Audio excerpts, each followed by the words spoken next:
ব্রাহ্মণবাড়িয়ায় UP সদস্যের godown থেকে ৪৯ বস্তা নকল সার জব্দ।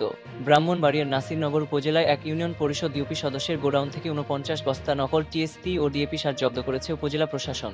এ তথ্য নিশ্চিত করেছেন উপজেলা সিনিয়র কৃষি কর্মকর্তা মোহাম্মদ ইমরান হোসাইন। বুধবার সন্ধ্যায় নাসিরনগর সদর ইউনিয়নের দাঁতমন্ডল গ্রামে মেসার্স কালচার এন্টারপ্রাইজের গোডাউনে অভিযান পরিচালনা করে এইসব সার উদ্ধার করা হয়। অভিযানের নেতৃত্ব দেন উপজেলা সহকারী কমিশনার ভূমি মোহাম্মদ রবিউস সারোয়ার। তাকে সহযোগিতা করেন কৃষি কর্মকর্তা মোহাম্মদ ইমরান হোসাইন এবং নাসিরনগর সদর ইউনিয়ন পরিষদের চেয়ারম্যান পুতুল রানী। দীর্ঘদিনের অভিযোগের সত্যতা মিলল স্থানীয় সূত্রে জানা গেছে, দাঁতমন্ডল গ্রামের ৩ নম্বর ওয়ার্ডের ইউপি সদস্য ও যুবলীগ নেতা মোহাম্মদ কালছার মিয়া দীর্ঘদিন ধরে নকল সার ব্যবসার সঙ্গে জড়িত।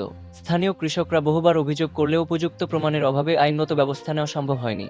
বুধবার গোপন সংবাদের ভিত্তিতে অভিযান চালিয়ে যুবলীগ নেতার গোডাউন থেকে ৪৯ বস্তা নকল সার উদ্ধার করা হয়। তবে অভিযানের সময় মোহাম্মদ কালছার মিয়া পলাতক থাকায় তাকে আটক করা সম্ভব হয়নি। অভিযানে গোডাউনের কর্মচারী রিপন মিয়াকে গ্রেপ্তার করা হয় এবং ভ্রাম্যমাণ আদালত তাকে ২০,০০০ টাকা অর্থদণ্ড প্রদান করে।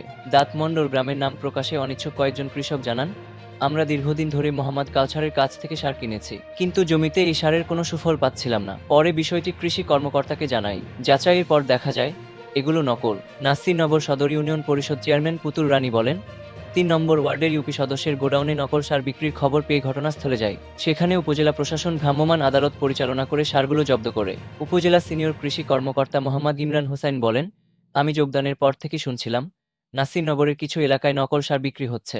অভিযোগের ভিত্তিতে অভিযান চালিয়ে নকল সার জব্দ করেছি।